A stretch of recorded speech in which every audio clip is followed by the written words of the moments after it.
My name is Sarah Kenderdine. I'm a professor at EPFL. I run the Laboratory for Experimental Museology, and I'm also the director and lead curator of EPFL Pavilions, the campus's amplifier for art and science and society. The basis of the first exhibition was really a 2-year collaboration with Jean-Paul Kneib's laboratory called Lastro and my laboratory called Experimental Museology. So we had a grant to build data visualization processes for the largest data set of the universe.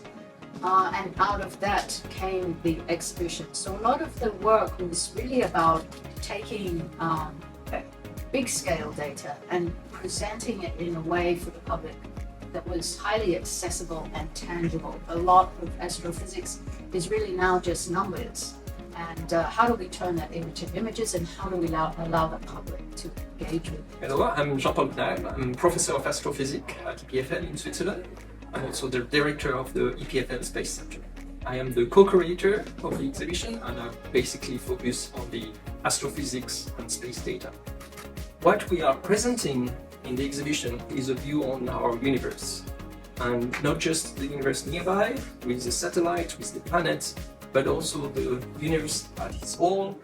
And we show pictures, we show real data coming from very recent observation, and we try to put everything together in a 3D setup so that users or visitors can go through the universe and really apprehend the big dimension of the universe. This exhibition was possible because it was a joint adventure between the EPFL Pavilion, my laboratory, and Swissnex. Swissnex has been very useful in making the local connection, and enabling this exhibition to come to China. My name is Iris Long, and I'm a curator and researcher based between China and the UK, and I'm the co-curator of the exhibition Cosmos Archaeology. So we have been preparing for this exhibition for over 18 months.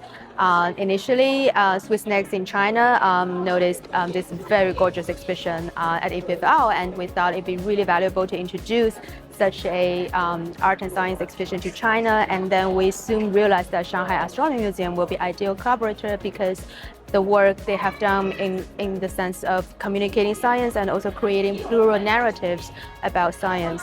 So we began this collaboration, and then in the process, we also invited more Chinese science institutions who are really supportive and collaborative in terms of commissioning or producing artworks around their research and scientific insights. Basically, I just had conversations with individual artists who showed interest and who are willing to open their mind to collaborate with scientists, or who has shown a really good history of collaborating with scientists, and who kind of echo with the overall thematic approach of the show, which is about an archaeology of the cosmos through the medium of light or data that can potentially reveal a deeper understanding of where we come from, of the nature of basically the world that we live in.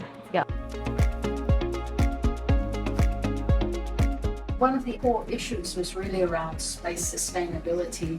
EPFL as a startup that's looking at cleaning up space junk.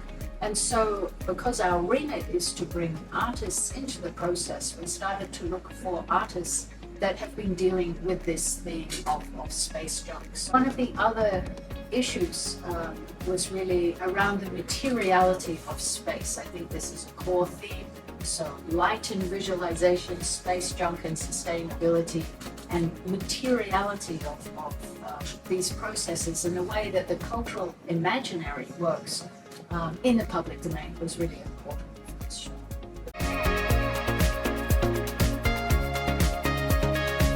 There were two major challenges. First one is basically almost all the artworks in this exhibition are highly technical, which means that we really need the best technician, both from EPFL and also from China, to manage the installation of each individual piece. Another real challenge that I personally encountered is to really cultivate this in-depth conversation and co-creation process between the local scientific institutions and local Chinese artists, because it's kind of, I think for the two Chinese institutions, it's kind of like their first time opening up their doors and welcoming artists to come inside, get the data, and also have dialogues and ask questions, sometimes random questions. And this kind of collaboration really takes time to develop. We wanted to keep the process open. And one good takeaway is that both of the artists and institutions are happy to move on with this kind of collaboration in the future. Yeah.